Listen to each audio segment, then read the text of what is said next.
1 cup of tomato sauce. You can use your own favorite tomato sauce or mom's favorite tomato sauce, or say even if you took a little of that tomato sauce out of the jar. I ain't gonna say nothing. So we're just going to let this come to a boil. And you want to simmer it for about 15-20 minutes. It's not going to take long. The black beans were pre-cooked.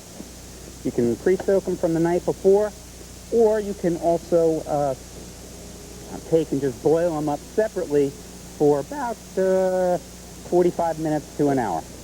All right, so we'll just let that come up to a boil. And when doing barbecue, there's a lot of different styles.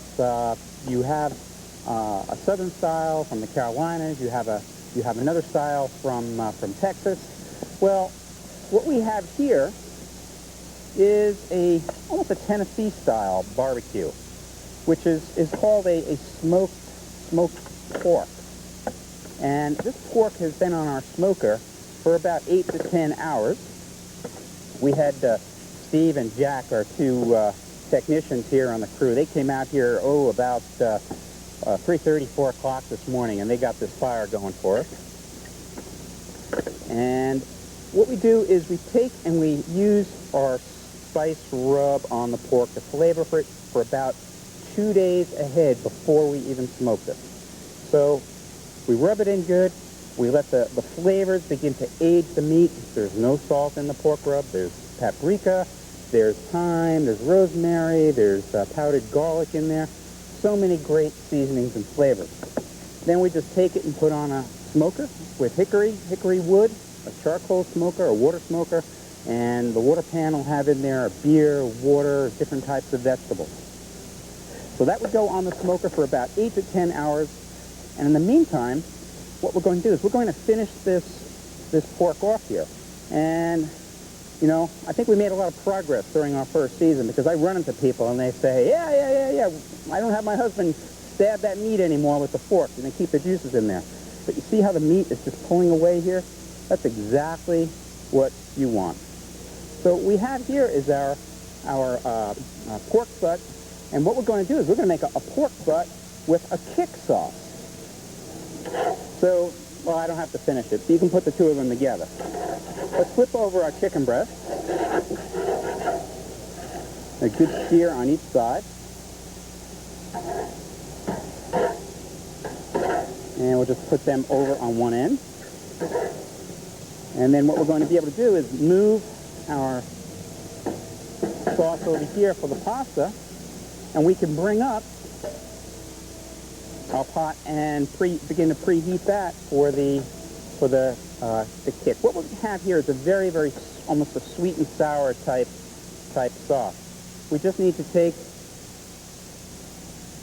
about 2 or 3 tablespoons of olive oil, and then we'll just season it with, where is it here? Okay. Oh, no, we're all the way over here. We'll take about 1/4 cup of onion. Okay, let that begin to simmer in there.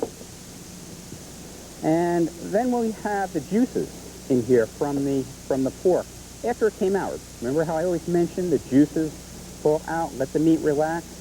Well, we want to take and just put that in there. We don't want to lose any of that wonderful flavor. Set the meat on the side. Then we take 1 cup of chili sauce.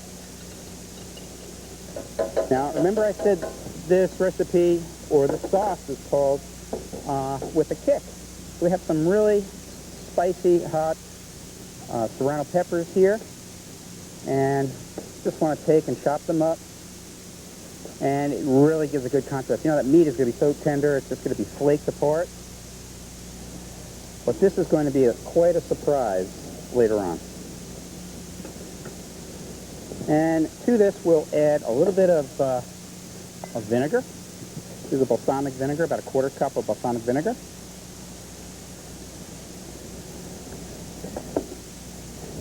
And then that's about all we have to put in there. We just want to take our meat now, put our meat inside the pot. It's not going to take long. It only has to simmer together in there for about 15-20 minutes. You just want the sauce to moisten up all that flaked meat.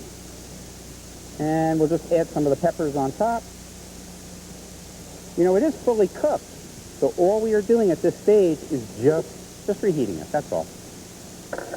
Now for barbecue, I'm just going to sneak this closed here a second. For barbecue, it always becomes interesting to serve cabbage dishes, but traditionally or typically what begins to happen is the same old, okay? And why not start out with something a little bit different or a little bit of a different type of a twist? And what I have here is a cabbage balls. Now, cabbage balls basically are just stuffed cabbage. You can use your favorite stuffing. We've used a lot of different stuffings during some of our shows. But this particular stuffing has in a mixture of rice, if you have a little leftover rice, or a little leftover sausage, some extra grilled vegetables, and then we take and we grill off some of the cabbage that we put inside. And just take a good scoopful, put that in there, and just close it up, bringing all the pieces right to the center. And take a clean kitchen towel. Try not to use that towel you were just using out in the garage to change the oil, okay? And that goes for the ladies too. And just untie it. And there you have a perfect cabbage ball. And we'll just do one more just to show you that real quick so we know everybody saw it. And it becomes just a little bit of a different way of serving a stuffed cabbage. And although this may be a spin-off from a Polish dish, you can give it any type of flavor that you so choose. What we'll wind up flavoring it with today is, again, a barbecue style, a barbecue with almost like a sweet and sour tomato style sauce. Now it's rolled up in a ball, twisted. Open it up, and then just take your balls and put them inside of an oven-proof or a heat-proof dish. And generally what I like to use is like a heavy-duty aluminum pan. Whoa! When you first open up this pork, I think Jack right now, our sound man, has the dibs on that one. But you get such a great aroma there from the vinegar and the sugars and the sweetnesses all coming together. Let's lift up our rack here. I think I closed the cover too heavy last time. And I have to take off our chicken breast until we're ready to plate our pasta later. Take off our chicken breast, and then I'll show you what our sauce looks like for the black beans. See how wonderful that looks? Look at that. Oh, boy, the aroma. It's almost like being at the Alamo. Okay, let's put our cabbage right over the fire. We can move over our pulled pork.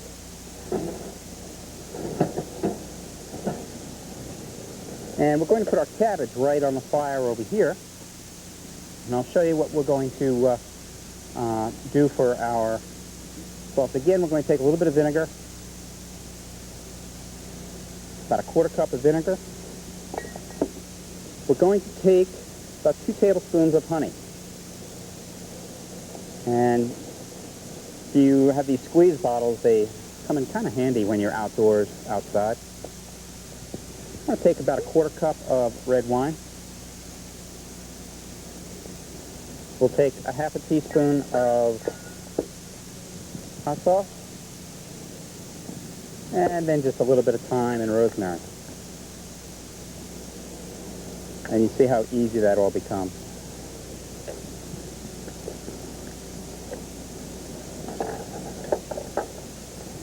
And then we're just going to add in about a half a cup of a marinara style sauce,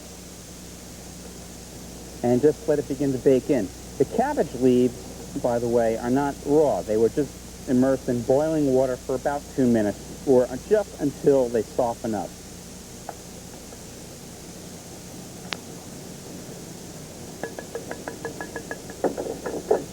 Okay, let's see how we're doing here with everything. Pork still looks fine. Now for our next recipe, I think we'll have to remove our shell. For our next recipe, again winds up becoming a little bit of a twist that is commonly served for an appetizer. I'm sure everybody's heard of a pig in a blanket. Well, we just kind of toyed around one day. We're trying to come up with a few different appetizers, and lo and behold, we had a bunch of beautiful figs wind up coming in from the garden, from the yard. So what we do is we just take a regular whole fig, and let me just cut one open here for you. Okay, and you can see how juicy they wind up being inside.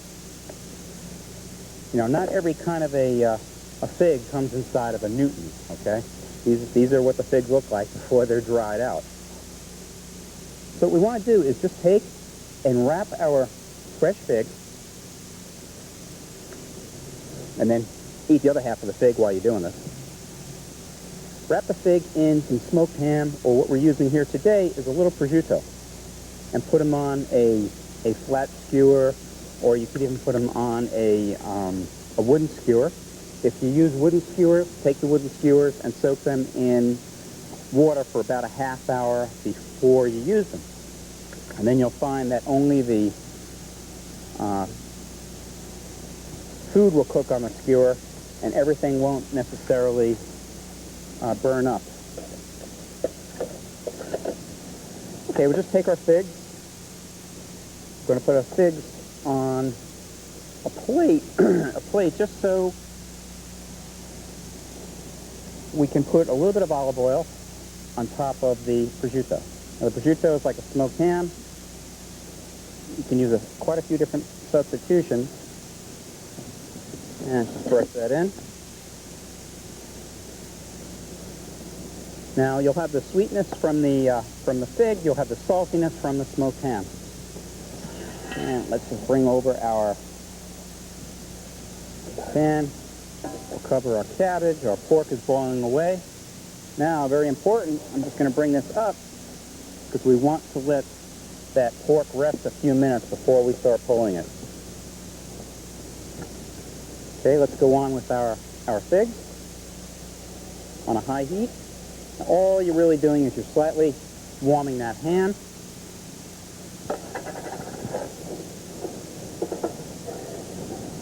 And slightly warming up the fig, just to bring it together. I think our beans and tomato sauce is ready here. We can bring up our chicken and bring up our rigatoni that was already partially cooked. What we can do is just take the chicken. You could slice the chicken. Remember, if you get a lot of extra unexpected company, you can slice it. But it's perfectly fine just to leave it whole, and then take it and then put the chicken on a bed of rigatoni, and then put a bunch of sauce over there. So let's just take our whole chicken breasts and put it on top, just so you can see many different ways of handling it. So let's just top it now with our Southwestern style beans.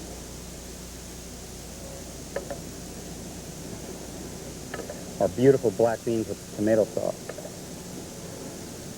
And it has that cuminero, comino, which gives it a little bit of a chili type flavor and seasoning.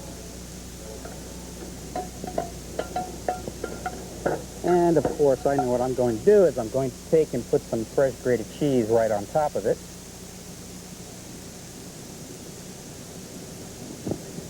I'm just going to put some cheese on now, so it'll slowly melt in, and then later when we all sit around and have some of the rigatoni, naturally we'll take and we'll put a whole bunch on again. Put some fresh green onions right on top. You could even put some other green onions on there. You could even chop some serranos and put them on there. Let's see how our figs are doing, because we don't want them to be too cooked. And these guys are absolutely perfect. Boy, do they look beautiful.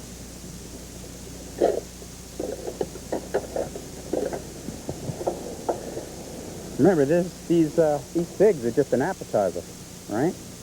They're just an appetizer, just something to munch on. Then what you can do is just take some nice sliced provolone cheese, a nice sharp cheese, fresh cheese, and put that on there. Grind some fresh ground black pepper. And there you go. Just something to munch on while we're doing the barbecue or the grilling. Okay, now we have our cabbage balls. And we'll bring that right up front. But again, you can see how they're nice and moist inside there. You're going to be a little crispy on top, and you're going to have a nice sweet and sour salad type flavor with the cabbage. Now, bring up our pulled pork, and I want to show you with the pulled pork how it's all going to just flake right off. Let's get a real festive looking plate here. With the pulled pork, what we begin to do is just shred it and pull it apart. Just back and forth, and you can see how it all just flakes up. You might say, oh my God, it's such a beautiful piece of meat. Why are you shredding it and pulling it up? Well, you'd be surprised when you put that on a bun or you serve some of the other foods along with it, how flavorful it becomes. That sauce just mixed in with every granule of meat in there. And that's why you pull the pork. Okay, we'll bring up some of the sauce. Put some of the sauce on there. This sauce is going to be really, really rich. Sounds like the train is coming into town. I think it's bringing in a new load of charcoal for tomorrow's show. So to top off all our barbecue, what I recommend serving is a lemon meringue tart or a lemon meringue style dessert. What we did was we just, in a pre-bought pie shell, we just made like a lemon pudding inside. You can use your favorite pudding and just top it with a meringue.